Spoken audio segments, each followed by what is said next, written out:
ആദ്യം പറയാനുള്ളത് പോലീസ് സ്റ്റേഷനിൽ ഇപ്പോൾ ഒരു 498 അല്ലെങ്കിൽ ഒരു സ്ത്രീധന പീഡന നിരോധന നിയമപ്രകാരം ഒരു റിപ്പോർട്ട് പോകുമ്പോൾ ശരിക്കും അതിൽ കംപ്ലൈനന്റ് എന്ന് പറയുന്നത് സ്റ്റേറ്റ് ആണ്.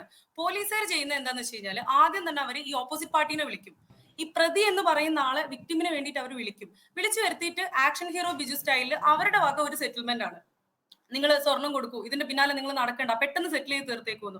ഇങ്ങനെ ഇവർ ഈ സെറ്റിൽ ചെയ്ത് വിടാനുള്ള റൈറ്റ് ഇവർക്ക് എവിടുന്നാ കിട്ടുന്നതെന്ന് എനിക്ക് മനസ്സിലായിട്ടില്ല. എല്ലാ കേസിലും ഈച്ച് ആൻഡ് എവറി കേസ് ആദ്യം പോലീസ് സ്റ്റേഷൻ സെറ്റിൽമെന്റ് പാർട്ട് കഴിഞ്ഞിട്ടേ വേറെ എന്തോ നടക്കുള്ളൂ.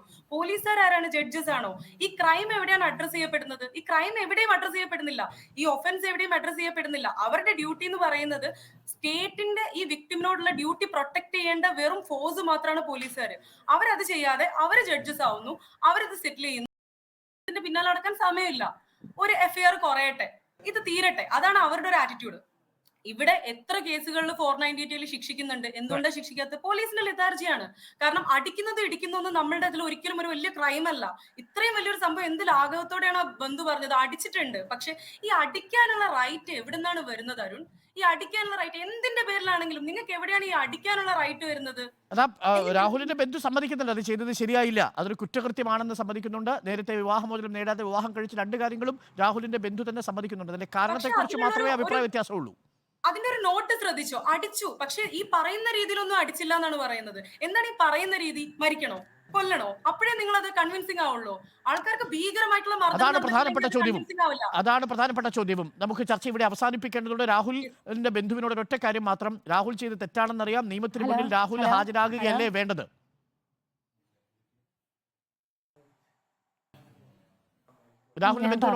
ഞാൻ പറഞ്ഞത് എന്തുവാന്ന് വെച്ചാല്, ഈ പറഞ്ഞ അവനെ കൊല്ലണമെന്നല്ല ഞാൻ പറഞ്ഞത്. അത് അങ്ങനെ ഇപ്പൊ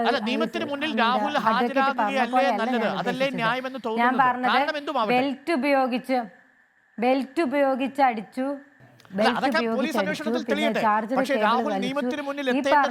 ശരിയല്ല.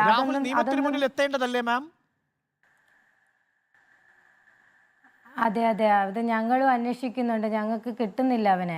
അതാണ് ഞങ്ങള്. എന്തായാലും വളരെ നിർഭാഗ്യകരമായ ഒരു സംഭവത്തിലാണ് ഇവിടെ നേരിട്ട് നിങ്ങൾ കക്ഷിയല്ല എന്നുള്ളത് കൊണ്ടാണ് നിങ്ങളുടെ ഐഡന്റിറ്റി ഞങ്ങൾ വെളിപ്പെടുത്താത്തത്. Thank you. ഈ ചർച്ചയിൽ നമുക്കൊപ്പം ചേർന്നത് പെൺകുട്ടി